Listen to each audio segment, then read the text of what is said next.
ನಾಗರಿಕರ ಒಂದು ಹಾರೈಕೆ ಮತ್ತು ವಿಶೇಷ ಪ್ರಾರ್ಥನೆಯೊಂದಿಗೆ ನಮ್ಮ ಭಾರತ ದೇಶದ ಹೆಮ್ಮೆಯ ಸೈನಿಕರು ದೇಶದ ಪ್ರಧಾನಿಯ ಸೂಚನೆಗೆ, ರಕ್ಷಣಾ ಸಚಿವರ ಸೂಚನೆಯ ಮೇರೆಗೆ ಶತ್ರು ರಾಷ್ಟ್ರದ ಮೇಲೆ ಅಟ್ಯಾಕ್ ಅನ್ನ ಮಾಡ್ತಾರೆ. 6ನೇ ತಾರೀಕಿಗೆ ಪ್ರಾರಂಭವಾದಂತ ಈ ಅಟ್ಯಾಕ್ ಏನಿದೆ 10ನೇ ತಾರೀಕುವರೆಗೆ ಮುಂದುವರಿಯುತ್ತದೆ.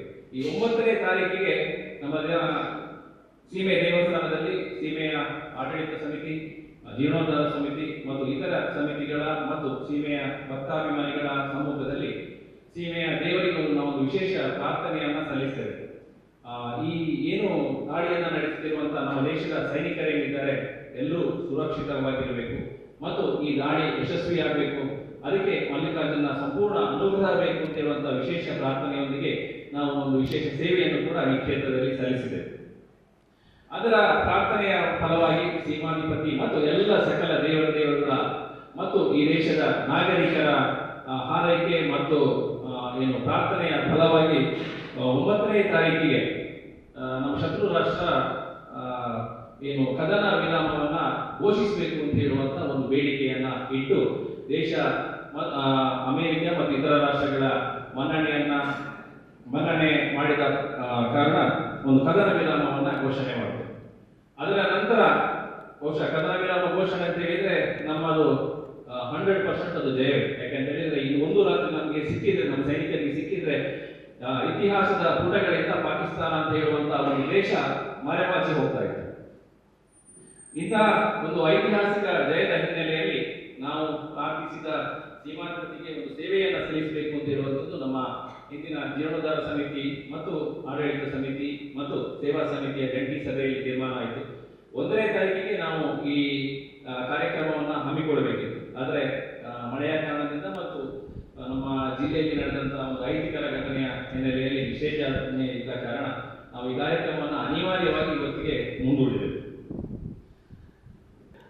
ಹಿಂದೆ ನೋಡಿದ್ರೆ ಬಹುಶಃ ಆಪರೇಷನ್ ಸಿಂಧೂರದ ವಿಜಯೋತ್ಸವ ಅಥವಾ ಯಾವುದೇ ನಮ್ಮ ಪಾಕಿಸ್ತಾನದ ವಿರುದ್ಧ ನಡೆದಂತಹ ಯುದ್ಧದಲ್ಲಿ ನಡೆದಂತಹ ವಿಜಯೋತ್ಸವ ಇದಕ್ಕೆ ಹೊಸದಲ್ಲ. ನಿಮ್ಗೆಲ್ಲರಿಗೂ ಗೊತ್ತಿದ್ದಾಗೆ ನಡೆದಿರುವಂತಹ ಎಲ್ಲ ದೇಶದ ಸೇವೆಯಲ್ಲಿ ತೊಡಗಿಸಿಕೊಂಡ ಸೈನಿಕರಿಗೆ ಗೊತ್ತಿದ್ದಾಗೆ ಭಾರತದ 1947ನೇ ಇಸವಿಯಲ್ಲಿ ಪಾಕಿಸ್ತಾನ ವಿಭಜನೆಗೊಂಡ ದಿನದಿಂದ ನಮ್ಮ ದೇಶದ ಮತ್ತು ನಮ್ಮ ದೇಶದ ನಾಗರಿಕ ಭಾರತ ಮತ್ತು ಪಾಕಿಸ್ತಾನದಲ್ಲಿ ನಡೆದಂತಹ ನಾಗರಿಕರ ಸುಮಾರು 10 ಲಕ್ಷ ಹೆಣಗಳ ಮೇಲಿನ ಹಿಂಸೆಯ ನಂತರ ನಡೆದಂಥದ್ದು ಭಾರತ ಮತ್ತು ಪಾಕಿಸ್ತಾನದ ನಡುವೆ ಇರುವಂತಹ ಒಂದು ತಿಕ್ಕಾಟ. ಬಹುಶಃ ಅದು ದ್ವೇಷವನ್ನ ಕಟ್ಟಿಕೊಂಡೇ ವಿಭಜನೆಗೊಂಡಂತಹ ಶತ್ರು ದೇಶ ಪಾಕಿಸ್ತಾನ. ಅವತ್ತಿನಿಂದ ಪ್ರಾರಂಭವಾದಂತಹ ಹಿಂಸೆ, ದೇಶದ ಮೇಲಿನ ದ್ವೇಷ ಇವತ್ತಿಗೂ ಕೂಡ ಮುಂದುವರಿಸಿಕೊಂಡು ಬಂದಿದೆ. ಅದು ಆ ದೇಶದ ಮಿಲಿಟರಿ ಇರ್ಬೋದು ಅಥವಾ ಆ ದೇಶದ ಜಪಘೋಷಿತ ಭಯೋತ್ಪಾದಕರಿರ್ಬೋದು. ಹಿಂದೆ 1947 ವಿಭಜನೆ ಆದ ನಂತರ ಜಮ್ಮು ಕಾಶ್ಮೀರ ಆಗ ರಾಜ್ಯ ಸ್ವತಂತ್ರವಾಗಿಲ್ಲ. ರಾಜ ಹರಿಸಿಂಗ್ ಅಂತ ಹೇಳುವವರ ಮಹಾರಾಜರ ಹಿಡಿತದಲ್ಲಿದ್ದಂಥ ಆ ಒಂದು ದೇಶವನ್ನ ಭಾರತದೊಂದಿಗೆ ವಿಲೀನ ಮಾಡಬೇಕು ಅಂತ ಹೇಳುವಂಥದ್ದು ಆ ಮಹಾರಾಜರ ಆಸೆಯಾಗಿದೆ. ಆಸೆ ಕೂಡ ಯಾಕೆ ಅಂತ ಹೇಳಿದ್ರೆ, ಒಂದು ಅಲ್ಲಿ ಈ ಬುಡಕಟ್ಟು ಜನಾಂಗ, ಮುಸ್ಲಿಂ ಬುಡಕಟ್ಟು ಜನಾಂಗದವರು ಆಂತರಿಕ ಏನು ಅಟ್ಯಾಕ್ ಅನ್ನ ಪ್ರಾರಂಭ ಮಾಡಿದ್ರು. ಅದನ್ನ ಕಂಟ್ರೋಲ್ ಮಾಡಲಿಕ್ಕೆ ರಾಜರಿಗೆ ಆಗಲಿಲ್ಲ. ಅವರಿಗೆ ಪಾಕಿಸ್ತಾನದೊಂದಿಗೆ ವಿಲೀನಗೊಳ್ಳಲಿಕ್ಕೆ ಮನಸ್ಸಿರಲಿಲ್ಲ. ಆದ್ರೆ ಭಾರತದೊಂದಿಗೆ ವಿಲೀನ ಆಗಬೇಕು ಅಂತ ಹೇಳುವಂತ ಆಶೆಯನ್ನ ಇಟ್ಕೊಂಡು ಜಮ್ಮು ಕಾಶ್ಮೀರವನ್ನು ಭಾರತದೊಂದಿಗೆ ವಿಲೀನ ಆದರು. ಆ ಸಂದರ್ಭದಲ್ಲಿ ಪ್ರಾರಂಭವಾದದ್ದು ಪಾಕಿಸ್ತಾನ ಮತ್ತು ಭಾರತದ ನಡುವಿನ ಪ್ರಥಮ ಏನು ಯುದ್ಧ, ಫುಲ್ ಫ್ಲೆಜ್ಡ್ ಫೋರ್ಸ್ ನೊಂದಿಗೆ ಆರಂಭವಾದಂತ ಪ್ರಥಮ ಯುದ್ಧ 1947ರಲ್ಲಿ.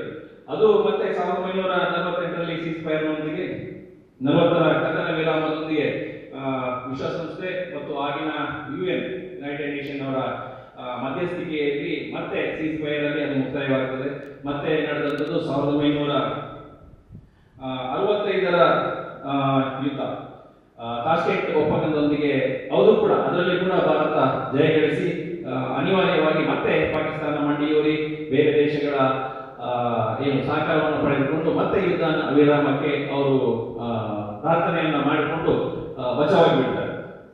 1971ರಲ್ಲಿ ಮತ್ತೆ ಬಾಂಗ್ಲಾವನ್ನ ವಿಮೋಚನೆ ಮಾಡಿರುವಂಥದ್ದು ನಮ್ಮ ಹೆಮ್ಮೆಯ ಸೇನೆಗಳು. ಇವತ್ತು ಪಾಕಿಸ್ತಾನದೊಂದಿಗಿದ್ದಂತಹ ಬಾಂಗ್ಲಾದೇಶವನ್ನ 1971ರಲ್ಲಿ ವಿಮೋಚನೆ ಮಾಡಿಕೊಂಡು ಸುಮಾರು 13,000 ಕಿಲೋಮೀಟರ್ನಷ್ಟು ಪಾಕಿಸ್ತಾನದ ಭೂಮಿಯನ್ನ ನಮ್ಮ ದೇಶ ವಶಪಡಿಸಿಕೊಂಡಿದ್ದು 93,000 ಜನ ಸೈನಿಕರನ್ನ ಅವರು ನಮಗೆ ಸರೆಂಡರ್ ಆಗಿದ್ದಾರೆ.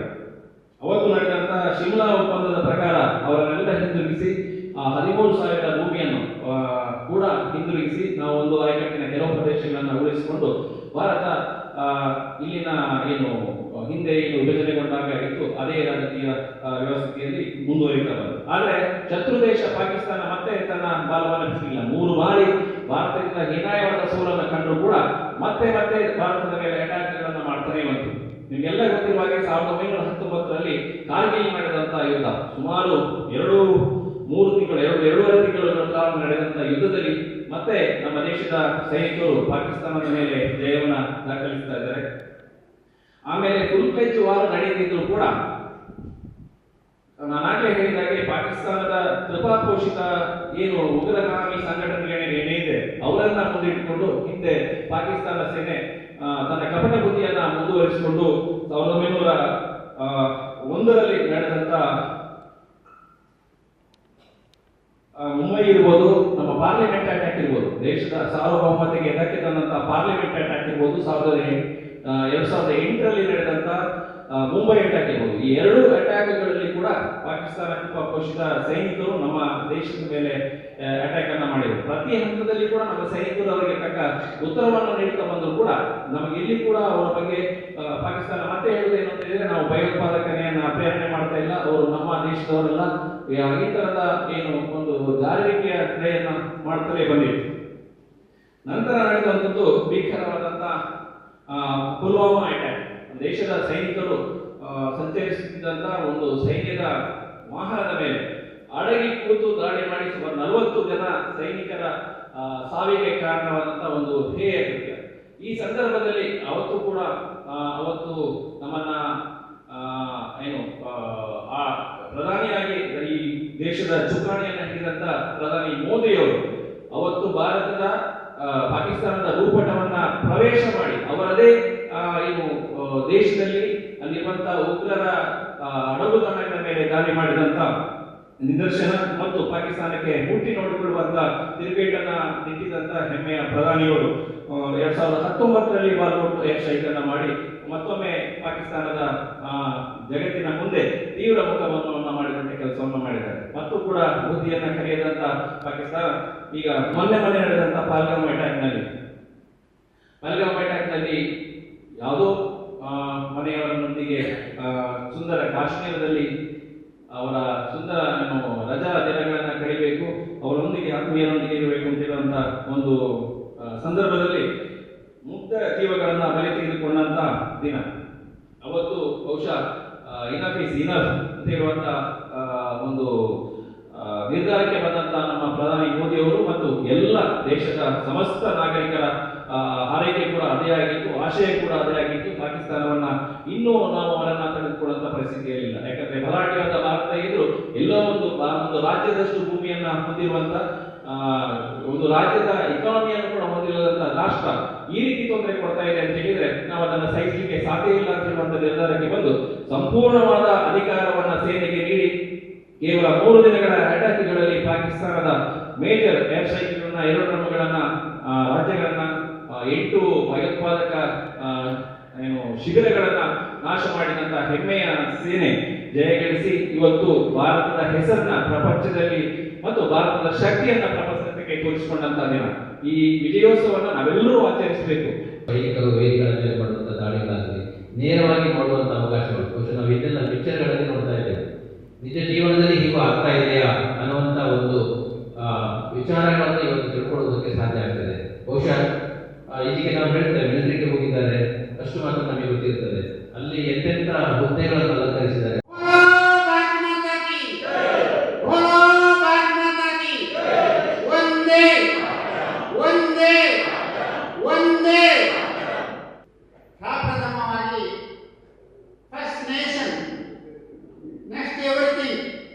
ದೇಶ ಮೊದಲು ನಂತರ ಎಲ್ಲವೂ. ಬಂಧುಗಳೇ, 1947ರಲ್ಲಿ ನಮಗೆ ಸ್ವಾತಂತ್ರ್ಯ ಸಿಕ್ಕಿತು. ಇಂಡಿಯಾ ಪಾಕಿಸ್ತಾನ ಡಿವೈಡ್ ಆಯಿತು. ಆಲ್ಮೋಸ್ಟ್ ಆಲ್ ಒಂದು 10,000 ನಮ್ಮ ಭಾರತೀಯ ಪ್ರಜೆಗಳು ಪಾಕಿಸ್ತಾನದಿಂದ ಟ್ರೈನ್ ಟು ಪಾಕಿಸ್ತಾನ ಅಂತ ಒಂದು ಪುಸ್ತಕ ಇದೆ, ಅದರಲ್ಲಿ ಬರುತ್ತಾರೆ. Train to Pakistan, train to Bharat Pakistan ಅಂತ. ಆಲ್ಮೋಸ್ಟ್ ಆಲ್ ಒಂದು 10,000 ಜನರಿಗಿಂತ ಅಧಿಕ ನಮ್ಮ ಭಾರತ ಪ್ರಜೆಗಳನ್ನು ಪಾಕಿಸ್ತಾನದ ಅವರು ಒಬ್ಬರವಾಗಿ ಹತ್ಯೆ ಮಾಡಿ ಯಾವುದೇ ಒಂದು ಶಬ್ದ ಇಲ್ಲ ಅದನ್ನು ವರ್ಣಿಸಲಿಕ್ಕೆ. ಟ್ರೈನ್ ಟು ಪಾಕಿಸ್ತಾನ ಇಡೀ ಟ್ರೈನಲ್ಲಿ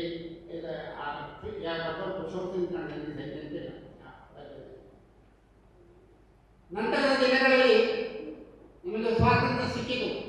ಬೇರೆ ಬೇರೆ ನಾವು ಇಡೀ ನಮ್ಮ ಭಾರತೀಯ ಚರಿತ್ರೆಯನ್ನು ಹೇಳ್ತೇನೆ. ಎಲ್ಲ ಎಷ್ಟು 600-500 ಚಿಲ್ಲರೆ ದೇಶಗಳು ಭಾಗ್ಯ ರಾಜ್ಯಗಳು ಕ್ರಾಂತಿಯಿಂದ ನಮ್ಮ ದೇಶ ಮಾಡಿದ್ರು. ಆಗ ಇದು ಗೃಹ ಮಂತ್ರಿಯಾಗಿದ್ದವರು ಸರ್ದಾರ್ ಪಟೇಲ್. ಜರ್ಮನಿಯನ್ನು ಒಟ್ಟುಗೂಡಿಸಿದ ಒಬ್ಬ ಪ್ರಜೆ ಇದ್ದಾನೆ, ಬಿಸ್ಮಾರ್ಕ್.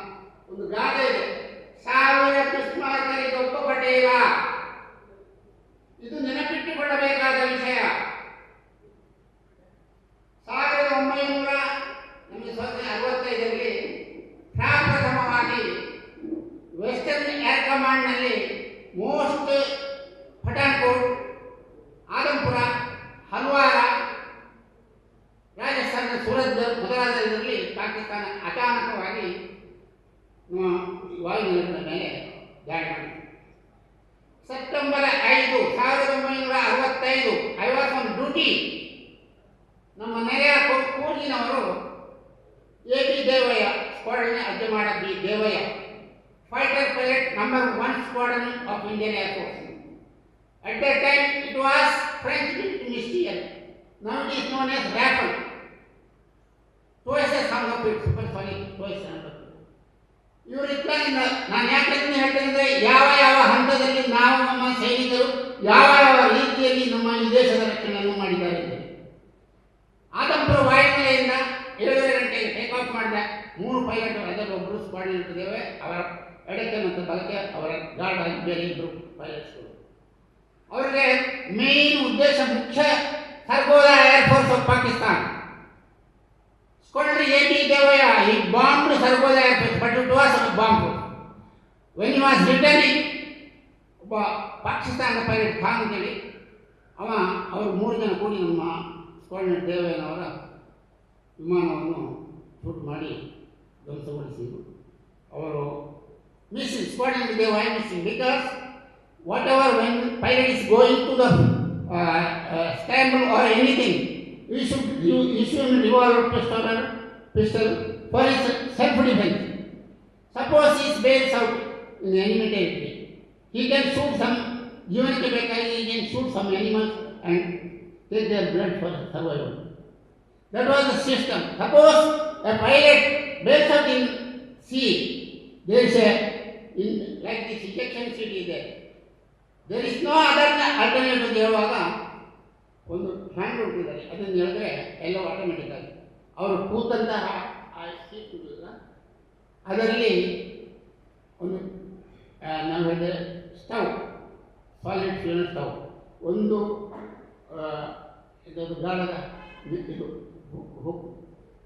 ಅವ ಸರ್ವೈರು ಆದರೂ ಏನು ತಿಂಡಿ ಸಿಕ್ಕದಿದ್ದರೆ ಅವ ಸಮುದ್ರದಲ್ಲಿ ಇದ್ದ ಮೀನುಗಳನ್ನು ಇದು ಮಾಡಿ ಅವ ಬೇಯಿಸಿ ತಿನ್ಬೋದು. This was the tradition that time, but ನಾವು ಇಟ್ಕೊಂಡು ಹಾಗೆ ಅವರು ಮಿಸ್ಸಿಂಗ್ ಆಯಿತು. ದೇವಯ್ಯ 1994 ನಾನು ಪುತ್ತೂರು ಮಾಜಿ ಸೈನಿಕರ ಸಂಘದ ಅಧ್ಯಕ್ಷನಾಗುವ ಉದಯವಾಣಿಯಲ್ಲಿ ಉಂಟು ಖಂಡಿತ ಮಹಾವೀರನಿಗೆ ಮಹಾವೀರ ಚಕ್ರವು 19 ವರ್ಷಗಳು ಕಳೆದವು. ಯಾಕೆ ಇದನ್ನು ಹೇಳ್ತೇನೆ ಅಂತಂದರೆ ನಮ್ಮ ಮಿಸ್ಟೇಕ್ ಸಬ್ಸಾನಿಕ್ FIDC ಸೂಪರ್ಸಾನಿಕ್ ಅದು ಆ ಪೈಲಟ್ ಅದನ್ನು ಎಲ್ಲ ವಿಷಯಗಳನ್ನು ಅವನ ಸಿನಿಗಮಲ್ಲಿ ಇದು ಮಾಡಿ ಪತ್ರಿಕೆಯಲ್ಲಿ ಇದು ಮಾಡಿ ಪತ್ರಿಕೆ ಕೊಟ್ಟ. ಆ ಪತ್ರಿಕೆ ಇಲಿಸ್ಟ್ರೇಟೆಡ್ ವೀಕ್ಲಿ ಮತ್ತು ಆ ವಿಮಾನ ತಯಾರು ಮಾಡಿದ company American general electricity company ಅದು ಅವರಿಗೆ ಅವಮಾನ ಆಯಿತು. ಹಾಗೆ ಮತ್ತೆ ಒತ್ತಡ ಹಾಕಿದರು. ಆಗ ನಿಮಗೆ ಗೊತ್ತಿರ್ಬೋದು, Khushwant Singh Illustrated weekly journalist, ಆ ಇಲಿಸ್ಟ್ರೇಟೆಡ್ ವೀಕ್ಲಿ ಎಲ್ಲ ದೇಶಗಳಿಗೆ ಹೋಗ್ತದೆ. ಆಗ ಭಾರತಕ್ಕೆ ಬರುವಾಗ ಪ್ರಧಾನಮಂತ್ರಿ ಆಗಿದ್ದವರು ಇಂದಿರಾ ಗಾಂಧಿ, ರಾಷ್ಟ್ರಪತಿ ಆಗಿದ್ದವರು ಜಿಯಾ ಸಿಂಗ್, ಅವರನ್ನು ನೋಡಿ ಇದೊಂದು ಕೋರ್ಟ್ ಆಫ್ ಎನ್ಕ್ವೈರಿಗೆ ಹೊರಟಿದ್ರು. 2 ವರ್ಷಗಳ ನಂತರ ಇಟ್ ಈಸ್ ರಿಯಲ್ ಗೊತ್ತಾಗಿ ಅವರಿಗೆ ಮಹಾವೀರ ಚಕ್ರ ಪ್ರದಾನವಾಯಿತು. ಆ ಪಾಕಿಸ್ತಾನದ ಪೈಲಟ್ ಸಿನಿಕಮದ ಇದನ್ನು ಬರೆದು ಇಲಿಸ್ಟ್ರೇಟೆಡ್ ಪಬ್ಲಿಷ್ ಮಾಡಿದರೆ ಆಗ 20 ವರ್ಷ ಹೆಚ್ಚು ಕಮ್ಮಿ 21-22 ಮಡಿಕೇರಿ ಹಳೆಯ ಬಸ್ ಸ್ಟ್ಯಾಂಡ್ನಲ್ಲಿ ಸ್ಕೋರ್ನಡಿ AP ದೇವಯ್ಯನವರ ಸ್ಟ್ಯಾಚ್ಯೂ ಇನ್ಸ್ಟಾಲ್ ಆಯಿತು. ಜನರಲ್ ಕಾರ್ಯಪ್ಪ, ಜನರಲ್ ತಿಮ್ಮಯ್ಯ, ನಂತರದ ನಮ್ಮ ಮಿಲಿಟರಿಯವರು ಹಿಡಿದು AP ದೇವಯ್ಯನು ಅದಕ್ಕೆ ನನ್ನನ್ನು ಆಮಂತ್ರಿಸಿದರು. ಆಗ ಅವರ ಕುಟುಂಬದವರು ಆ ಫ್ಯಾಮಿಲಿ ಅಮೇರಿಕದಲ್ಲಿದ್ದರು. ಅವರು ಅದನ್ನು ಬಂದು ಅವರಿಗೆ ಬಹಳ ಖುಷಿ ಆಯಿತು. ಅವರು ಹೇಳಿದರು, 19 ವರ್ಷಗಳ ಹಿಂದೆ ನನ್ನ ಪತಿಯನ್ನು ನಾನು ನೋಡಿದ್ದೆ, ಈಗ ಜೀವಂತವಾಗಿ ನೋಡುವಂತಹ ಅನುಭವ ಒಂದು ನಾನು ನೆನಪಿಗೆ ಬರ್ತೇನೆ ಅಂತ ಹೇಳಿ ಎಲ್ಲರೂ ಹಸುವುದ್ಗಾರ ಮಾಡಿದರು. ಅದು ನೋಡಿ ಒಂದು ಕ್ರೆಡಿಟ್. ಇದು ಒಬ್ಬ ದೇಶದ ಸೈನಿಕ, ಒಬ್ಬ right from sepoy to let it be any rank. ಮತ್ತೊಂದು ಉದಾಹರಣೆ, 1965ರಲ್ಲಿ air chief marshal Arjan Singh, master of the air force, airfield marshal, ಈ ವೆಂಟ್ ಟು ಬಾಂಬಿಂಗ್ ಇದೇ ಪಾಕಿಸ್ತಾನಕ್ಕೆ. ಅವರು ಬಾಂಬ್ ಹಾಕಿ ಬಂದರು. ಅವರು he is not suppose to go for bombing as a chief of air staff. ಆ ನಂತರ ಎಲ್ಲ 65ರಲ್ಲಿ ಇದಾಯಿತು, ಸೀಸ್ಫೈರ್ ಆಯಿತು. ನಮ್ಮ ಸೇನೆ ಲಾಹೋರಿಂದ 30 ಕಿಲೋಮೀಟರ್ ದೂರದಲ್ಲಿತ್ತು. ಆಗ ಸೀಸ್ಫೈರ್ ಡಿಕ್ಲೇರ್ ಆಯಿತು. ಸೀಸ್ಫೈರ್ ಡಿಕ್ಲೇರ್ ಆದ ಮೇಲೆ ಒಂದೇ ಒಂದು ಶಕ್ತಿ ಇಡಬೇಕಾಗಿತ್ತು, ನಮ್ಮ POK ಬಿಟ್ಟುಬಿಡಿ, ಕೊಟ್ಟುಬಿಡಿ, ಮತ್ತು ಅದಾಗ ಮಾಡಲಿಲ್ಲ.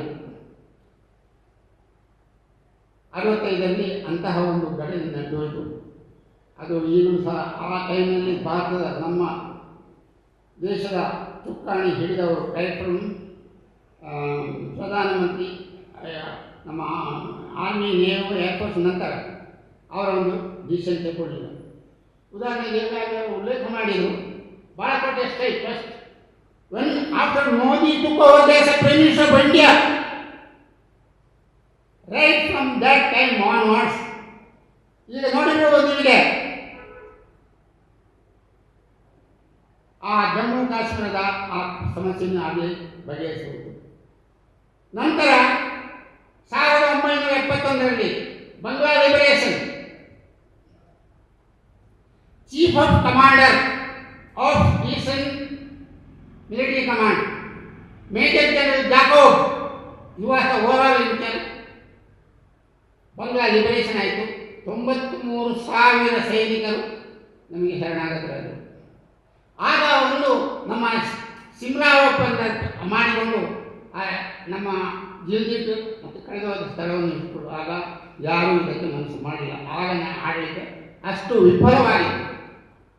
ನಮ್ಮ ದೇಶದ ಚುಕ್ಕಾಣಿ ಹಿಡಿದವರು. 93 ಜನ POW ಹ್ಯಾಂಡ್ ಓವರ್ ಮಾಡಿದೆವು. ಲೆಫ್ಟಿನೆಂಟ್ ಜನರಲ್ ಅರೋರನ ಕಾಲಿಗೆ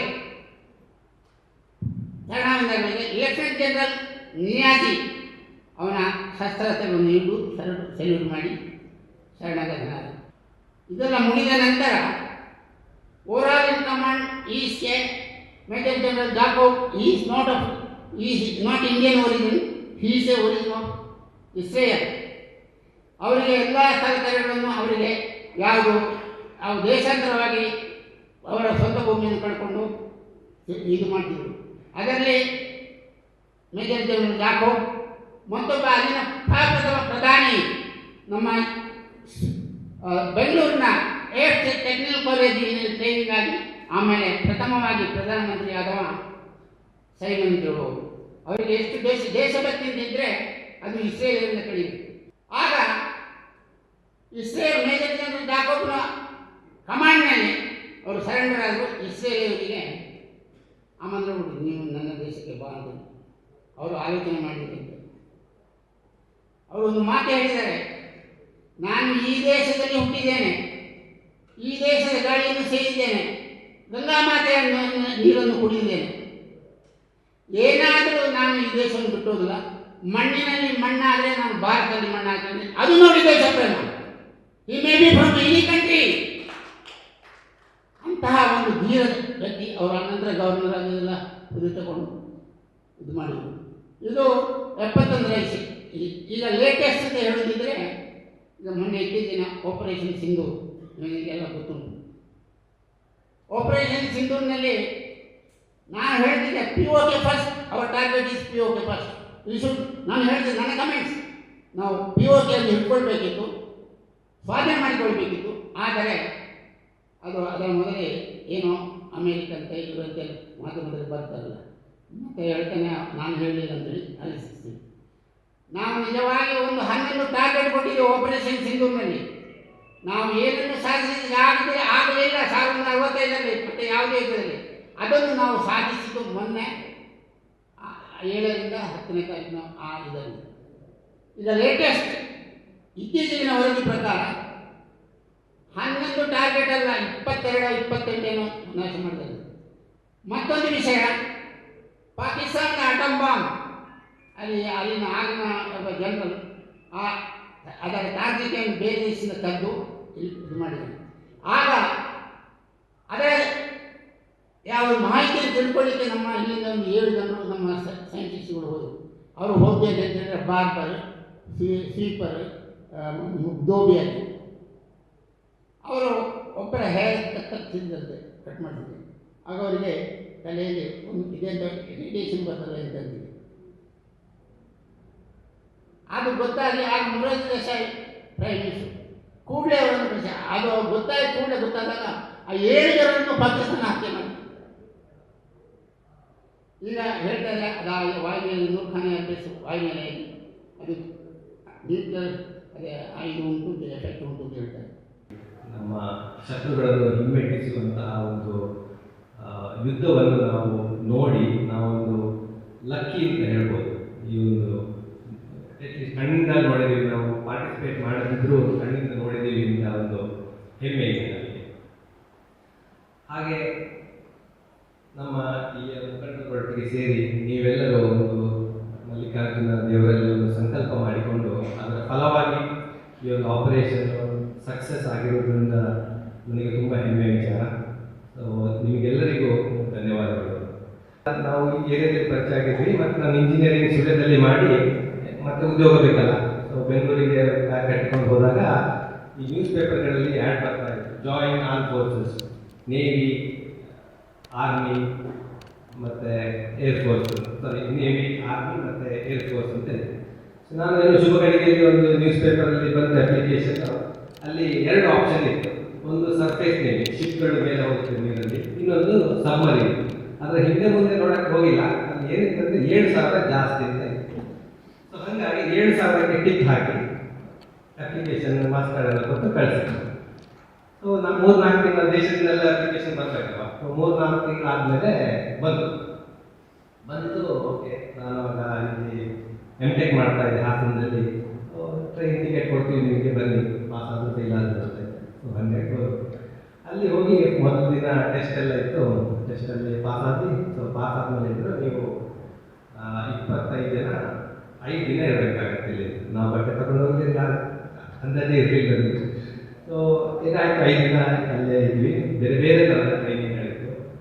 ಫಿಸಿಕಲ್ ಟ್ರೈನಿಂಗ್ ಅಂದರೆ ಯಾವ ಥರ ತೋಡನ್ನು ನಮ್ಮ ಅಧ್ಯಾಪಕರಿಗೆ ನಮ್ಮನ್ನು ಸಲ್ಲಿಸ್ತೀನಿ. ಅವರು ನಮಗೆ ಒಂದು ಪಾಠದೊಟ್ಟಿಗೆ ಒಂದು ಆಟೋಟ ಸ್ಪರ್ಧೆಯಲ್ಲಿ ನಮಗೆ ಒಂದು ಅವಕಾಶ ಕೊಟ್ಟಿದ್ದಕ್ಕಾಗಿ ನಿಜವಾಗಿ ಹೇಳ್ತಾ ಇದ್ದಾರೆ.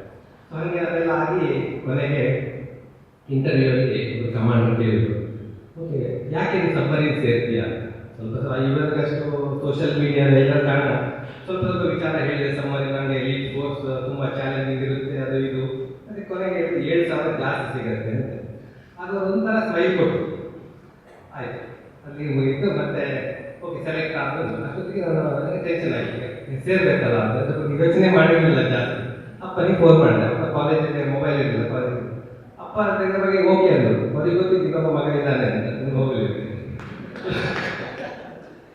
ಹಂಗೆ ಹಂಗಾಗಿ ನಾನು ಮಾರ್ಕ್ಸ್ ಕಾರ್ಡ್ ಸಬ್ಮಿಟ್ ಮಾಡಬೇಕು, ಅದು ಖುಷಿ ಇರ್ತದೆ. ಮತ್ತೆ ಮೆಡಿಕಲ್ ಟೆಸ್ಟ್ ಎಲ್ಲ ಆಯಿತು. ಓಕೆ ಸೆಲೆಕ್ಟ್ ಆದೆ ಅಂತ ಇರಬೇಕಾದ್ರೆ ಇನ್ನೊಂದು ಟೆಸ್ಟಿಗೆ ಕಾಲ್ ಮಾಡಿ, ವಿಶಾಖಪಟ್ಟಣಕ್ಕೆ ಬರಬೇಕು, ಸಬ್ಮರೀನ್ಸ್ಗೆ ಇನ್ನೊಂದು ಟ್ರೈನಿಂಗ್, ಇನ್ನೊಂದು ಟೆಸ್ಟ್ ಇದೆ ಅಂತ. ಅದು ಗೊತ್ತಿಲ್ಲ. ಬ್ಯಾಗ್ ಇಟ್ಕೊಂಡು ಹೋದ್ವಿ ಟ್ರೈನಲ್ಲಿ. ಅಲ್ಲಿ ಹೋಗಿ ಟ್ರೈನ್ ಡಾರ್ಮೆಟ್ರಿ 2 ದಿನ ಇದ್ದು ಆಗ ನಾವು ಓಕೆ ಬನ್ನಿ ಅಂತ ಒಂದು ಕಡೆ ಕರ್ಕೊಂಡು ಹೋಗಿ, ಇದೊಂದು ಗ್ಯಾಸ್ ಚೇಂಬರ್ ಇದೆ, air tight chamber, gas chamber ಇದೆ. ನೀವು ಇಲ್ಲಿ ನಿಮಗೆ ಕಿವಿಗೆ ಪ್ರೆಷರ್ ಕೊಡ್ತೀವಿ, ನಿಮ್ಮ ಕಿವಿ ಹೆಂಗೆ ವರ್ಕ್ ಆಗ್ತದೆ ಅಂತ ನೋಡೋಕ್ಕೆ. ಆಯ್ತು ಹೋಗಿ ಎಲ್ಲ ಬಟ್ಟೆ ಕೂತ್ವಿ. ಒಂದು ಹ್ಯಾಮರ್ ಕೊಟ್ಟು ಒಂದೊಂದು ಹೊಡೆದ್ರೆ ಮೇಲೆ ಅವಾಗ ಸರಿ ಇದ್ದೀವಿ. ಜೋರು ಹೊಡೆದ್ರೆ ನಿಮಗೇನೋ ಪ್ರಾಬ್ಲಮ್ ಇದೆ. ನಮಗೆ 5 kg ಪ್ರೆಷರ್ ಕೊಟ್ಟು ಸ್ಲೋಲಿ 1 kg 2 kg ಅಂತ ಏರ್ ಪ್ರೆಷರ್ ಅಂದರೆ 50 ಮೀಟರ್ ಅಡಿಯಲ್ಲಿ ನಾವು ಇವತ್ತಿಗೆ ಹೆಂಗೆ ಕಿವಿಗೆ ಹೆಂಗೆ ಬರುತ್ತೆ ಆ ಥರ ಪ್ರೆಷರ್ ಕೊಟ್ಟು 5 ನಿಮಿಷ ಇದ್ಮೇಲೆ ಏನಾಗಿಲ್ಲ ಕಿವಿಗೆ. ಹಂಗಾಗಿ ಪಾಸ್ ಅಂತ ಆಯಿತು. ಮತ್ತು ಅಪಾಯಿಂಟ್ಮೆಂಟ್ ಲೆಟರ್ ಬಂತು. ಅಪಾಯಿಂಟ್ಮೆಂಟ್ ಲೆಟರಲ್ಲಿ ಬೆಸ್ಟ್ ಪಾರ್ಟ್ ಅಂದರೆ ಗೋವಾದಲ್ಲಿ ಟ್ರೈನಿಂಗ್. ಸೊ ಅದಷ್ಟು ಖುಷಿ ಯಾರಿಗಿಲ್ಲ. ಗೋವಾಕ್ಕೆ ಹೊರಟ ಮೇಲೆ ಹೋದ್ಮೇಲೆ ಗೊತ್ತಾಯಿತು 3 ತಿಂಗಳು ಟ್ರೈನಿಂಗ್. ಫಸ್ಟ್ ದಿನ ಒಳಗೆ ಹೋದ್ಮೇಲೆ ಹೊರಗೆ ಬಂದದ್ದು 3 ತಿಂಗಳು ಆದಮೇಲೆ. ಒಂದೇ ಸಲ ಹೊರಗೆ ಬರ್ತಿತ್ತಂದರೆ ಮಾಂಡವಿ ಬೆಟ್ಟದ ಸುತ್ತ ಎಲ್ಲ ಸಂಡೇ 10 ಕಿಲೋಮೀಟರ್ ಓಡಬೇಕು. ಓಡೋತ್ತಿಗೆ ನನಗೆ ಗೋವಾದ ಆ ಕಡೆ ನೋಡ್ಕೊಂಡು ಎಂಜಾಯ್ ಮಾಡ್ತಿದ್ದೇವೆ ಹೊರತು ಮತ್ತು ಗೋವಾ ನೋಡಿದ್ದೆ ಬಂದ ಮೇಲೆ ನೋಡಿ. ಹಾಗೆ ಇದೆಲ್ಲ ಆದಮೇಲೆ ನಮಗೆ ಸಬ್ಮರೀನಲ್ಲಿ ಒಂಥರ ವಿಭಿನ್ನ ಟ್ರೈನಿಂಗ್. ಯಾಕೆಂದರೆ ಸಬ್ಮರೀನ್ ಒಂದು ಕನ್ಫೈನ್ಡ್ ಸಣ್ಣ ಸ್ಪೇಸ್. ನಮ್ಮದು ರಷ್ಯನ್ ಸಬ್ಮರೀನ್, ಅದು 76 ಮೀಟ್ರ್ ಉದ್ದ ಇರುತ್ತೆ, ಒಂದು 5.5 ಮೀಟ್ರ್ ಆಗಲ್ಲ ಇರುತ್ತೆ. ಅಲ್ಲಿ ಒಂದು ಇಂಜಿನಿಯರಿಂಗ್, ನಾವು ಎಲೆಕ್ಟ್ರಿಕಲ್ ಇಂಜಿನಿಯರಿಂಗ್ ಇರ್ತೀವಿ. ಅವ್ರು ನಮಗೆ ಇಂಜಿನಿಯರಿಂಗ್ ಬಗ್ಗೆ ಗೊತ್ತಿರಬೇಕು. ಯಾಕೆಂದರೆ ಸಬ್ಮರೀನಲ್ಲಿ ಏನಾದರೂ ಪ್ರಾಬ್ಲಮ್ ಆದರೆ ಅಲ್ಲಿ ನಾವು ಗೊತ್ತಿಲ್ಲ ಅಂತ ಹೇಳುವಾಗಿಲ್ಲ, ರಿಪೇರಿ ಮಾಡಿ ಮೇಲೆ ಬರಬೇಕು, ಇಲ್ಲ ಮುಗಿದು ಹೋಗ್ತೀವಿ. ಸೊ ನಮಗೆ ಆ ಥರ ಟ್ರೈನಿಂಗು, ಅದನ್ನು ಪಾಸ್ ಆಗಬೇಕು. 3 ಸಲ ಒಂದು ಸಬ್ಜೆಕ್ಟಲ್ಲಿ ಫೇಲ್ ಆದರೆ ನಾವು ನೇವಿಯಿಂದ ಹೊರಗಡೆ, ಅದೆಲ್ಲ ಆಗಿ ಆದಮೇಲೆ ಮತ್ತೆ ಸಬ್ಮರೀನಲ್ಲಿ ನಾವು ಸಬ್ಮರೀನ್ ಒಳಗಡೆ ಟ್ರೈನಿಂಗ್ ಮಾಡಬೇಕು. ಮತ್ತು ಲಾಸ್ಟ್ ಟ್ರೈನಿಂಗ್ ಏನಂದರೆ ನಾವು ಸಬ್ಮರೀನನ್ನು ಅದು ಡೈವ್ ಆ್ಯಂಡ್ ಸರ್ಫೇಸ್ ಅಂತಾರೆ. ನಾವು ಸಬ್ಮರೀನನ್ನು ಕೆಳಗೆ ತಗೊಂಡು ಹೋಗಿ ಮೇಲೆ ತರಬೇಕು. ಅದಾದಮೇಲೆ ಹೇಳ್ತಾರೆ ನೀವು ಸಬ್ಮರೀನಲ್ಲಿ ಸರ್ವ್ ಮಾಡೋಕ್ಕೆ ಕ್ವಾಲಿಫೈ ಆಗಿದೆ. ಅದಾದಮೇಲೆ ನಮಗೆ ಬೇರೆ ಬೇರೆ ಹುದ್ದೆ ಕೊಡ್ತಾರೆ. ಸೊ ಈ ಸಬ್ಮರೀನ್ ಇರೋತ್ತಿಗೆ ನಾವು ಸೇಲ್ ಮಾಡ್ತಿದ್ವಿ. 2 ದಿನ ಮಾಡ್ತಿದ್ವಿ, 3 ದಿನ ಮಾಡ್ತಿದ್ವಿ, 1 ವಾರ ಮಾಡ್ತಿದ್ವಿ, 20 ದಿನ ಮಾಡ್ತಿದ್ವಿ. ರಷ್ಯನ್ ಸಬ್ಮರೀನ್ ಏನು ಸ್ಪೆಷಾಲಿಟಿ ಅಂದರೆ ಅದು ಯುದ್ಧ ನೌಕೆ. ಯುದ್ಧ ನೌಕೆ ಅಂದರೆ ಅವರ ಕಾನ್ಸೆಪ್ಟ್ ಯುದ್ಧ ನೌಕೆ. ನಿಮಗೆ ಮಲಗಕ್ಕೆ ಎಷ್ಟು ಜಾಗ ಕೊಟ್ಟರು ಅದೇ ದೊಡ್ಡದು, ಮತ್ತು AC ಎಷ್ಟು ವರ್ಕ್ ಆಗ್ತಿದೆ ಅದೇ ದೊಡ್ಡದು. ಮತ್ತು ನಿಮಗೆ ಎಕ್ಸ್ಟ್ರಾ ಹಾಕಬೇಕು ಅಂತ ಎಕ್ಸ್ಟ್ರಾ ಕಂಫರ್ಟ್ ಅವರು ಮಾಡೋದೇ ಇಲ್ಲ. ಸೊ ಇನ್ನೊಂದು ವಿಶೇಷ ಅಂದರೆ ಸಬ್ಮರೀನಲ್ಲಿ ಸ್ನಾನ ಮಾಡೋಕ್ಕೆ ಅವಕಾಶ ಇಲ್ಲ. ಯಾಕೆಂದರೆ ಸಬ್ಮರೀನ್ ಪರ್ಪಸ್ ಸ್ಟೆಲ್ತ್ ಅಂದರೆ ಅದರ ಗೌಪ್ಯತೆ. ಈ ಸಬ್ಮರೀನ್ ಒಂದ್ಸಲ ಯಾರಾದರೂ ಎನಿಮಿ ಶಿಪ್ಗಳು ಕಣ್ಣು ಹಿಡಿದೆ ಅಂದರೆ ಅದರಿಂದ ತಪ್ಪಿಸ್ಕೊಳ್ಳೋಕ್ಕೆ ಚಾನ್ಸ್ ಇಲ್ಲ. ನೀವು ಸಿಟ್ಟಿಂಗ್ ನೀವು ಅಟ್ಯಾಕ್ ಮಾಡಿ ನೀವು ಮುಳುಗಿದೆ ಅಂತ ಅರ್ಥ. ಸೊ ಹಾಗಾಗಿ ನಾವು ಬೇರೆ ಬೇರೆ ದೇಶದ ನೇವಿಗಳೊಟ್ಟಿಗೆ ಅಥವಾ ನಮ್ಮ ನೇವಿಗಳೊಟ್ಟಿಗೆ ಎಕ್ಸಸೈಸ್ ಮಾಡಿ ಯುದ್ಧಾಭ್ಯಾಸ ಮಾಡಿಕೊಂಡು ಇರ್ತಿದ್ವಿ. ನನಗೆ ಗೊತ್ತಿದ್ದಂಗೆ ಒಂದು 22 ದಿನ ನಾವು ಸ್ನಾನ ಮಾಡಿಲ್ಲ.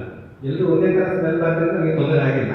ಬಟ್ ಆವಾಗ ಆ ಕಮಾಂಡರ್ ನೆಗಾಡಿಗೆ ನೆನಪಾಯಿತು, 7,000 ಯಾಕೆ ಹೋಗ್ತಾ ಇದೆಯಾ ಅಂತ. ನನಗೆ ಯಾಕೆ ಈ ವಿಷಯ ಹೇಳ್ತಾ ಇದ್ದೇನೆ ಅಂದರೆ, ನಮ್ಮ ನೇವಿ, ನನ್ನ ನೇವಿ ಹತ್ತಿರದಿಂದ ನೋಡಿದ್ದೀನಿ, ಬಟ್ ಏರ್ಫೋರ್ಸ್ ಮತ್ತು ಆರ್ಮಿ ಯಾವತ್ತೂ ಯುದ್ಧ ಸನ್ನದ್ಧರಾಗಿರ್ತಾರೆ. ಅವರಿಗೆ ಅಷ್ಟು ಟ್ರೈನಿಂಗ್ ಕೊಟ್ಟಿರ್ತಾರೆ, ಅವರನ್ನು ಅಷ್ಟು ಪಳಗಿಸಿರ್ತಾರೆ. ಸೊ ಹಾಗಾಗಿ ಎನಿ ಟೈಮ್ ಅವರು ರೆಡಿ, ಅದರಲ್ಲಿ ಸಂಶಯದ ಮಾತೇ ಇಲ್ಲ. ನೀವು ಆಪರೇಷನ್ ಸಿಂಧು ನೋಡಬೇಕು ಅದಕ್ಕೆ ಮಾತು ಹೇಳ್ತೀನಿ. ಆಮೇಲೆ ಹಾಗಾಗಿ ನಮಗೆ ಟ್ರೈನಿಂಗ್ ಅದು ಮಸಲ್ ಮೆಮರಿ ಅಂತ ಹೇಳ್ತಾರೆ. ಯಾಕಂದರೆ ನಮಗೆ ಮೆಂಟಲ್ ಮೆಮರಿಗೆ 1 ಸಲ 2 ಸಲ ಓದಬೇಕು, ಬಟ್ 3 ಸಲ ಮಾಡೋತ್ತಿಗೆ ನಮ್ಮ ಮಸಲಲ್ಲೇ ಬರುತ್ತೆ. ಕಣ್ಣು ಮುಚ್ಚಿದ್ರು ಈ ವಾಲ್ ಓಪನ್ ಮಾಡಬೇಕು, ಆ ಥರ ನಮಗೆ ಟ್ರೈನಿಂಗ್ ಕೊಡ್ತಾರೆ. ಮತ್ತು ಇನ್ನೊಂದು ವಿಷಯ, ನಾವು ನೇವಿಗೆ ಸೇರಿದ ಮೇಲೆ ರಾಷ್ಟ್ರ ಪ್ರೇಮ ಅದು ಆಟೋಮೆಟಿಕ್ಕಾಗಿ ಬರುತ್ತೆ. ಹಾಗೆ ಎಲ್ಲರೂ ಇದೆ, ಬಟ್ ಅಲ್ಲಿ ಅದು ಬೇಕಾಗುತ್ತೆ. ಅಲ್ಲಿ ಜಾತಿ ಮತ ಭೇದ ಏನೂ ಇಲ್ಲ. ಒಂದು ಸಣ್ಣ ಉದಾಹರಣೆ ಕೊಡ್ತೇನೆ. ನಾನು ನೇವಿಯಲ್ಲಿ ನಮಗೆ ಗೋವಾದಲ್ಲಿ ಮಾಂಡೋವಿರಲ್ಲಿ ಬೋಟಿಂಗ್ ಮಾಡ್ತಾರೆ. ಎವ್ರಿ ಟ್ರೈನಿಂಗ್ ಒಂದು ಪರ್ಪಸ್ ಇದೆ.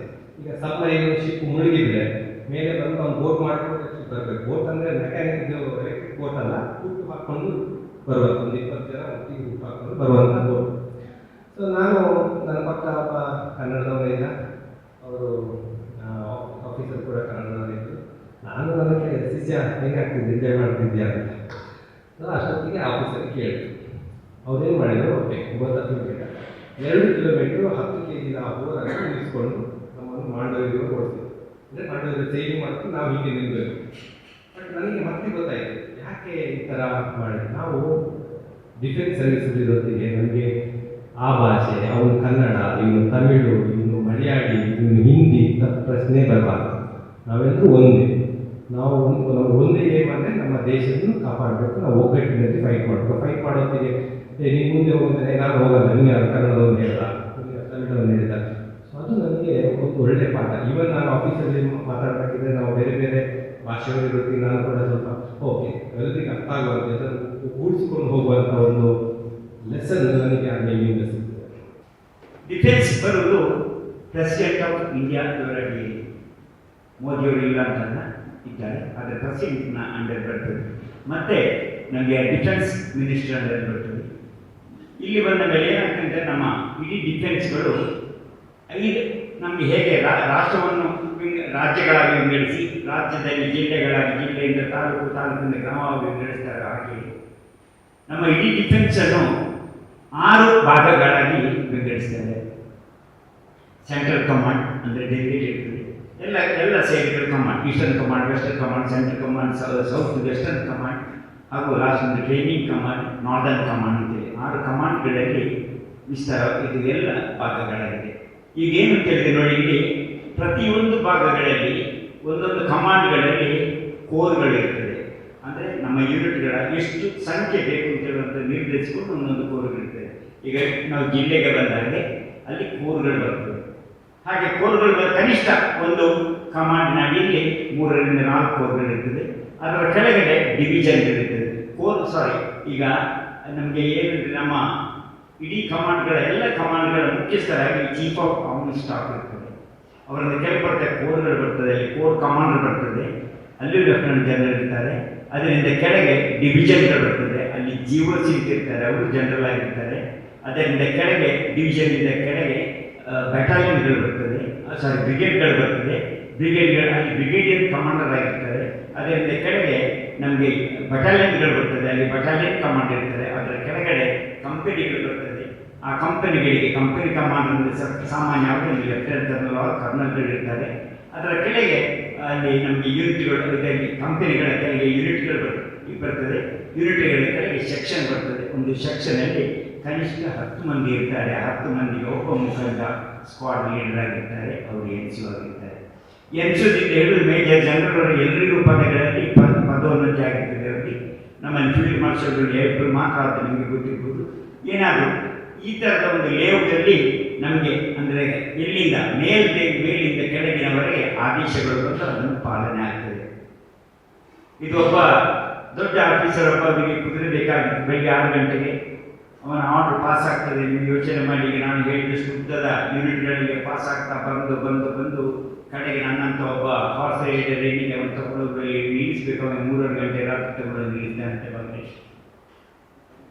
ಯಾಕಂದರೆ ಪ್ರತಿಯೊಬ್ಬರು ನನ್ನ ಹತ್ರ ಬರುವಾಗ ಇದನ್ನು ಏನು ಮಾಡ್ತಾರೆ, ಸಮಯವನ್ನು 5 ನಿಮಿಷ ಕಡಿಮೆಗೊಳಿಸ್ತಾ ಹೋಗ್ತಾರೆ. 5ರಿಂದ 6 ಗಂಟೆಗೆ ಬೇಕಾದ್ದನ್ನು 5:50ಕ್ಕೆ ತಲುಪಿಸಿದ್ದೀರಿ ಒಬ್ರು ಹೇಳ್ತಾರೆ.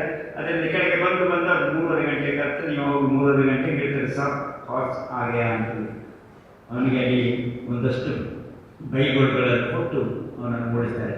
ಆದರೂ ಅವನು ಏನು ಮಾಡ್ತಾನೆ ಅಂದರೆ ಸಮಯ ಪರಿಪಾಲನೆ ನಮ್ಮಲ್ಲಿ ಎಷ್ಟಿರುತ್ತೆ ಅಂತ ಇವತ್ತು ಕೂಡ ನಾವು 10 ಗಂಟೆಗೆ ನಾವು ಇಲ್ಲಿ ನಿಮ್ಮ ಅಂಗಣದ ಪ್ರವೇಶಿಸಿದ್ದು ಅದು ಸ್ವಲ್ಪ ವಿಳಂಬ ಇಲ್ಲೇ ನನಗೆ ಕಂಡಿತು ಮತ್ತು ನಿಮ್ಮ ಸಭೆಗಳಿಂದಾಗಿ ಆಗಿರ್ಬೋದು.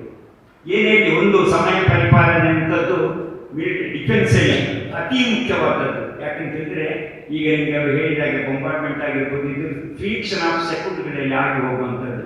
ಕಣ್ಣು ಮುಚ್ಚಿಟ್ಟರೆ ಅವರಲ್ಲಿ ಏನೂ ಆಗಬಹುದು ಅಂಥ ವಿಚಾರಗಳು. ಹೀಗೆ ನಾವು ಇಲ್ಲಿ ಇದ್ದವರು ಏನೇ ಇರಲಿ, ಈಗ ಸೆಕ್ಷನಲ್ಲಿ ನಾನು ಒಬ್ಬ ಸಿಪಾಯಿಯಾಗಿ ನಿವೃತ್ತಿ ಕೊಡ್ತೇನೆ.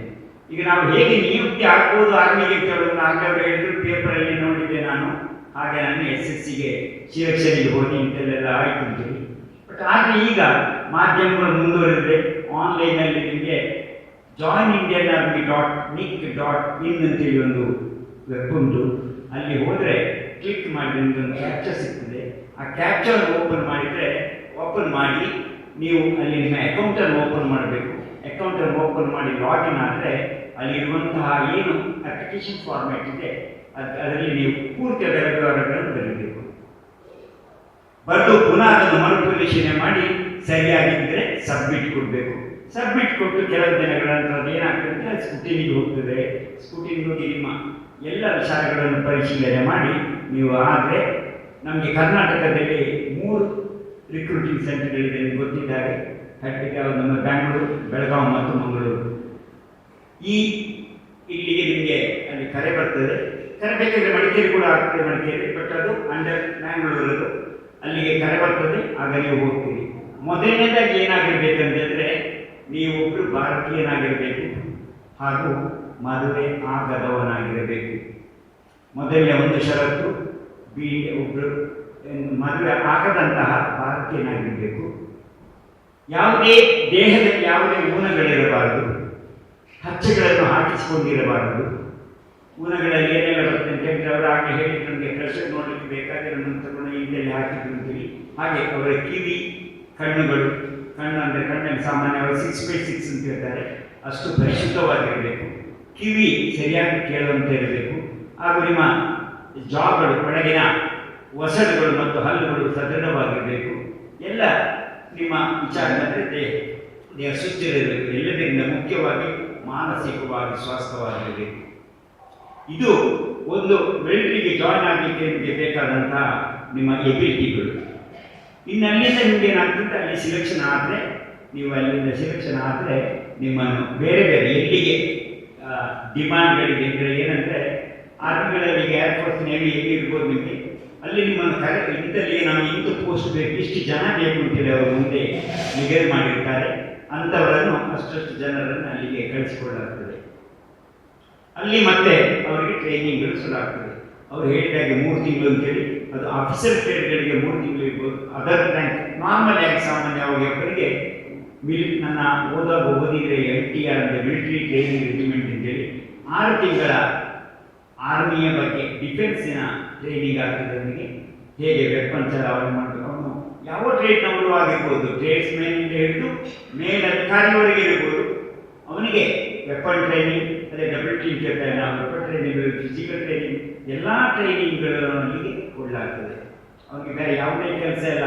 ಅವರಾಗಲಿ ಹೇಳಿ ನಮಗೆ ಯೋಚಿಸಿ ಸಮಯ ಸಿಗ್ತಿರಲಿಲ್ಲ ಅಂತೇಳಿ ನಿಜವಾಗಿ ನಮಗೆ ತಿಂಗಳಿಗೆ ನೀವು ಫೀಲ್ಡಿಗೆ ಕೊಟ್ಟು ತಿಂಗಳಿಗೆ 4 ಪತ್ರಗಳನ್ನು ನಿಮಗೆ ಬರೆಯುವಂಥ ಒಂದು ವ್ಯವಸ್ಥೆ ಪತ್ರಗಳವರೇ ಉಚಿತ ಕೊಡ್ತಾಯಿದ್ರು. ಆ 4 ಪತ್ರಗಳನ್ನು ಬಿಟ್ಟು ನೀವು 1 ಪತ್ರವನ್ನು ಬರೆಯುವಷ್ಟು ವ್ಯವಧಾನ ಇರ್ತಿತ್ತು. ಯಾಕೆಂದರೆ ಬೆಳಿಗ್ಗೆಯಿಂದ ಸಂಜೆಯವರೆಗೆ ನಿಮ್ಮನ್ನು ಆ ಥರ ಒಂದು ಎಂಗೇಜ್ ಮಾಡ್ತಾ ಇರ್ತೀವಿ. ಏನು ಅಂತೇಳಿ ನಿಮಗೆ 1 ನಿಮಿಷ ನಿಮ್ಮ ಮನೆಯವರ ಬಗ್ಗೆ ಯೋಚನೆ ಮಾಡುವಷ್ಟು ಸಮಯ ಸಿಗ್ತಾ ಇರಲಿಲ್ಲ. ಇದನ್ನೆಲ್ಲ ಮುಗಿಸಿ ಈ 6 ತಿಂಗಳ ತರಬೇತಿಯನ್ನು ಮುಗಿಸಿ ಅವನು ಪಾಸ್ಔಟ್ ಆಗಬೇಕಿದ್ದಲ್ಲಿ ಅಲ್ಲಿಂದ ನಂತರ ಈಗ ನಾನು ಕೋರ್ಸ್ ಆಫ್ ಸಿಗ್ನಲಲ್ಲಿ ನಿಮಗೆ ಗೊತ್ತಿರ್ಬೋದು, ಮೊನ್ನೆ ಕುರೇಶಿಯವರು ನೇಮಿದ್ರು. ಹಾಗೆ ನಾನು ಕೂಡ ಅದೇ ಸಿಗ್ನಲ್ ಕೋರ್ನವರು. ನಮ್ಮ ಮೇನ್ ಉದ್ದೇಶ ಕಮ್ಯುನಿಕೇಷನ್. ಯಾವುದೇ ರೀತಿಯಲ್ಲಿ ಅಂದರೆ ಇಲ್ಲಿಂದ ಒಂದು ವಿಚಾರವನ್ನು ತಲುಪಿಸಬೇಕಾದಂಥ ಜಾಗಕ್ಕೆ ತಲುಪಿಸುವಂಥದ್ದು ಕೋರ್ಸ್ ಆಫ್ ಸಿಗ್ನಲ್ನ ಕರ್ತವ್ಯ ಆಗಿತ್ತು.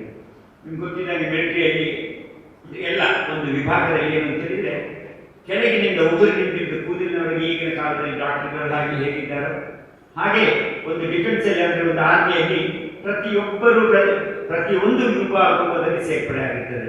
ಅಂದರೆ ಅವರು ಸಿವಿಲಿಯನ್ ಡಿಪೆಂಡ್ ಆಗಿರುವುದಿಲ್ಲ. ಏನು ಬೇಕು ಅವರಿಗೆ ಆಹಾರದಲ್ಲಿ ಸಿಗಲಿ, AC ಆರ್ಮಿ ಸಪ್ಲೈ ಕೊಡುತ್ತಿದೆ. ಏನು ಬೇರೆ ಬೇರೆ ಏನೇನು ವಿಚಾರಗಳಿದೆ, ಬಾರ್ಬರ್ ಇರ್ಬೋದು, ವಾಷರ್ಮ್ಯಾನ್ ಇರ್ಬೋದು, ಏನು ಬೇಕು ಅವರು ಎಲ್ಲರೂ ಚಪ್ಪಲಿ ಆಗಿರ್ಬೋದು ಅಥವಾ ನಿಮಗೆ ಅಲ್ಲಿ ಟ್ರೈನಿಂಗ್ಗಳು ಎಲ್ಲ ಜಾತಿಯವರು ಕೂಡ ಅದರಲ್ಲಿ ಇರ್ತಾರೆ. ಅವರಿಗೆ ಟ್ರೇಡ್ಗಳು ಬೇರೆ ಬೇರೆ ಇರ್ತದೆ. ಅವರಿಗೆ ಆ ಥರ ಒಂದು ಅಲ್ಲಿ ಮಿಲಿಟರಿಯಲ್ಲಿ ಇರ್ತಾರೆ. ಅದೇ ಟ್ರೈನಿಂಗ್ ಇರುತ್ತೆ. ನೆಕ್ಸ್ಟ್ ಯಾವ ಟ್ರೈನಿಂಗ್ ಅವರಿಗೆ ಸಿಲೆಕ್ಷನ್ ಆಗಿದ್ದಾರೆ ಅವರು, ಈಗ ಡ್ರೈವರ್ ಆದರೆ ಡ್ರೈವರ್ ಟ್ರೈನಿಂಗ್ ಕಳಿಸಲಾಗ್ತದೆ, ಅವರನ್ನು ಮೆಕ್ಯಾನಿಕ್ ಆದರೆ ಮೆಕ್ಯಾನಿಕ್ ಟ್ರೈನಿಂಗ್ ಕಳಿಸಲಾಗ್ತದೆ. ನಾವು ಇದೆಯಾ ನಮಗೆ ಕಮ್ಯುನಿಕೇಷನ್ ಆದರೆ ಮಾತ್ರ ನಮಗೆ 1.5 ವರ್ಷಗಳ ಕಾಲ ಬರೀ ನಮಗೆ ಕಮ್ಯುನಿಕೇಷನ್ ಬಗ್ಗೆ ತರಗತಿಗಳಿವೆ.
ಅತ್ತೆ, ಇದು ನನ್ನ ಬರ್ಡೇ ಗಿಫ್ಟ್. ಇದೆಲ್ಲ ಜೀವನದಲ್ಲಿ ನನಗೋಸ್ಕರ ತಗೊಂಡ್ಬಂದಿದ್ದಾರೆ.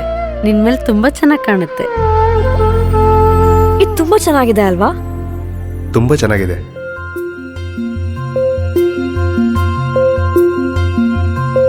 It will look really good on you. Amma? Huh? Mother is always son's first love.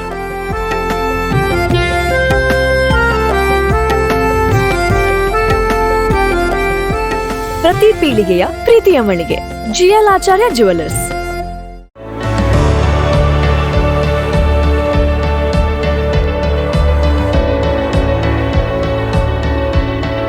ನಮಸ್ಕಾರ ರೈತ ಬಾಂಧವರೇ, ಬಿಸು ಕಳೆಗಿತ್ತು, ಇನ್ನೇನು ಕೃಷಿ ಮಾಡೋದಿಕ್ಕೆ ಸೂಕ್ತ ಸಮಯ. ಹಾಗಾಗಿ ಉತ್ತಮ ಗುಣಮಟ್ಟದ ಗಿಡಗಳಿರುವ ನರ್ಸರಿಯನ್ನ ಹುಡುಕ್ತಾ ಇದ್ದೀರಾ? ಹಾಗಾದ್ರೆ ನಮ್ಮ ಸುಳ್ಳದ ಮೊಗರ್ಪಣೆ ಮಸೀದಿ ಮುಂಭಾಗವಿರುವ ಕರ್ನಾಟಕ ಅಗ್ರಿ ಗಾರ್ಡನ್ ನರ್ಸರಿಗೆ ಭೇಟಿ ಕೊಡಿ. ಇಲ್ಲಿ 3 ಎಕರೆ ಜಮೀನಿನಲ್ಲಿ ತಯಾರಾಗ್ತಾ ಇದೆ ಉತ್ತಮ ತಳಿಯ ಹೈಬ್ರಿಡ್ ತೆಂಗಿನ ಗಿಡಗಳು, ಕೋಕೋ ಗಿಡಗಳು, ಅಡಿಕೆ ಗಿಡಗಳಾದ ಎಂಟರಮಂಗಲ, ಮೋಹಿತ್ ನಗರ, ಸೈಗಾನ್, ರತ್ನಗಿರಿ, ಸುಮಂಗಲ, ಸ್ವರ್ಣಮಂಗಳ, ಊರಿನ ಮಂಗಳ ಮತ್ತು ಜಾಯಿಕಾಯಿ ಗಿಡ, ವಿವಿಧ ರೀತಿಯ ಹಣ್ಣಿನ ಗಿಡಗಳು, ಕರಿಮೆಣಸಿನ ಕಸಿ ಗಿಡ, ಪಣಿಯೂರು 7 ಲಭ್ಯ ಹಾಗೂ ಶತಮಂಗಲ ಅಡಿಕೆ ಗಿಡಗಳು ಲಭ್ಯ. Karnataka agri garden nursery, Mogarpane, Halegate, Sullia. Booking ಆಗಿ ಇಂದೇ ಸಂಪರ್ಕಿಸಿ 9048865019 99461 23801.